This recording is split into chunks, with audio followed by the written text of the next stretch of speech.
அஸ்ஸலாமு அலைக்கும் வரஹ்மதுல்லாஹி வபரகாதுஹு. அன்பிற்கினிய சகோதரர்களும் சகோதரிகளும், இன்று நம்முடைய வாழ்க்கையில் மிகவும் சாதாரணமாக நடந்து கொண்டிருக்கின்ற ஒரு பெரிய பாவத்தைப் பற்றி நினைவூட்டிக் கொள்ளப் போகிறோம். அது புறம் பேசுவது. நாம் ஒரு கூட்டத்தில் உட்காரும்போது, நண்பர்கள் வட்டத்தில் சேரும்போது, உறவினர்கள் இடையில் பேசும்போது, சில நேரங்களில் நம்முடைய மனக்கசப்பை வெளிப்படுத்த வேண்டும் என்ற எண்ணத்தில் மற்றொருவரைப் பற்றி பேசத் தொடங்கிவிடுகிறோம். ஆரம்பத்தில் அது சாதாரணமாக தோன்றலாம். நான் உண்மையைத் தான் சொல்றேன் என்று நம்மை நாமே நியாயப்படுத்திக் கொள்கிறோம். ஆனால் இஸ்லாமிய பார்வையில் அது மிகவும் ஆபத்தான விஷயம் என்பதை நாம் உணர வேண்டும். ஒருவரிடம் உள்ள குறையை அவர் இல்லாத இடத்தில் கூறுவது தான் புறம். ஒருவரிடம் இல்லாத குறையை கூறினால் அது இட்டுக்கட்டுதல். இரண்டும் மிகப் பெரிய பாவம். அல்லாஹ் தன் திருமறையில் மிகக் கடுமையாக எச்சரிக்கிறார். நீங்கள் உங்களுடைய இறந்த சகோதரனின் இறைச்சியை சாப்பிட விரும்புவீர்களா என்று கேள்வி எழுப்புகிறார். இந்த ஒப்பீடு எவ்வளவு கடுமையானது என்பதை சிந்தித்து பாருங்கள். நாம் அதை கேட்கும்போதே மனம் வெறுக்கிறது. அப்படிப்பட்ட அருவருப்பான செயலைப் போல தான் புறம் பேசுவது என்று அல்லாஹ் எச்சரிக்கிறார்.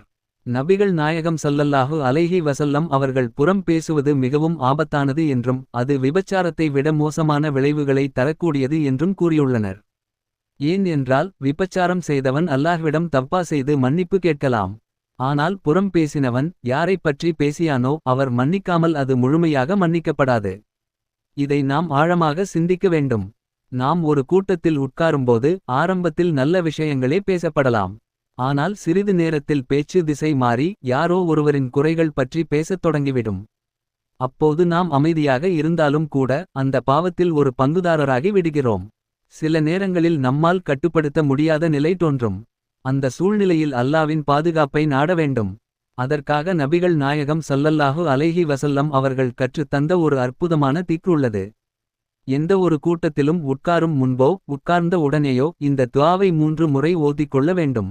بسم الله الذي لا يضر مع اسمه شيء في الأرض ولا في السماء وهو السميع العليم وصلى الله تعالى عليه وسلم.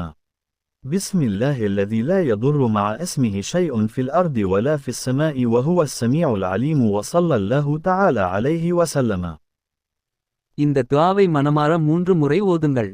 அல்லாவின் பெயரை முன்வைத்து பாதுகாப்பு கேட்கும் இந்த திக்ர், அந்த கூட்டத்தில் உங்களை பாவத்தில் இருந்து காக்கும் ஒரு கவசமாக அமையும்.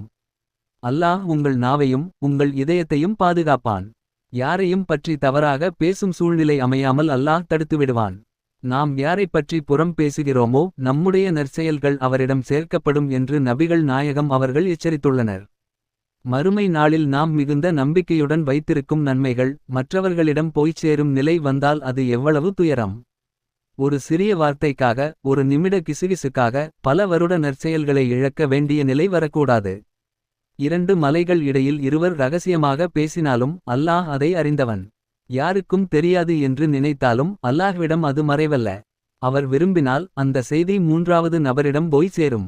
சில நேரங்களில் நாம் சொன்ன வார்த்தைகள் எப்படியோ அந்த நபரின் காதில் விழும். அப்போது உறவுகள் உடையும், நட்புகள் முறியும், குடும்பங்கள் பிரியும். ஒரு வார்த்தை வாழ்க்கையை மாற்றிவிடும். புறம் பேசாமல் இருப்பது இந்த உலகத்தில் நிம்மதியை தரும். யாரிடமும் பயமின்றி வாழலாம். மறுமை நாளில் நம்முடைய நன்மைகள் பாதுகாப்பாக இருக்கும். நம் நாவை கட்டுப்படுத்துவது தான் உண்மையான தக்வா. பேசுவதற்கு முன், இந்த வார்த்தை அல்லாஹ்வை திருப்திப்படுத்துமா என்று சிந்திக்க வேண்டும். ஒரு கூட்டத்தில் புறம் பேச ஆரம்பித்தால், நீங்கள் மெதுவாக பேச்சை மாற்ற முயலுங்கள். முடியாவிட்டால் அந்த இடத்தை விட்டு எழுந்து செல்லுங்கள். அது தான் உண்மையான தைரியம். மனிதர்களின் ஆதரவை விட அல்லாவின் திருப்தி முக்கியம். நாம் அனைவரும் இந்த திக்ரை மனதில் நிறுத்திக் கொள்ள வேண்டும். எந்த கூட்டத்திலும் உட்காரும் போது இந்த துஆவை 3 முறை ஓதுங்கள். அல்லாஹ் உங்களை பாதுகாப்பான். உங்கள் நாவை பாதுகாப்பான். உங்கள் நற்செயல்களை பாதுகாப்பான். அல்லாஹ் நம் அனைவரையும் புறம் பேசுவதிலிருந்து பாதுகாத்து, நம் நாவை சுத்தமாக வைத்தருளுவானாக. இந்த உலகத்திலும் நிம்மதி, மறுமையிலும் வெற்றி தருவானாக. ஆமீன். இந்த நினைவூட்டல் உங்களுக்கு பயனுள்ளதாக இருந்தால், இந்த வீடியோவை லைக் செய்யவும், உங்கள் நண்பர்களுடன் ஷேர் செய்யவும் மற்றும் இப்படிப்பட்ட இஸ்லாமிய நினைவூட்டல்களை தொடர்ந்து பெற சப்ஸ்கிரைப் செய்யவும் மறக்காதீர்கள்.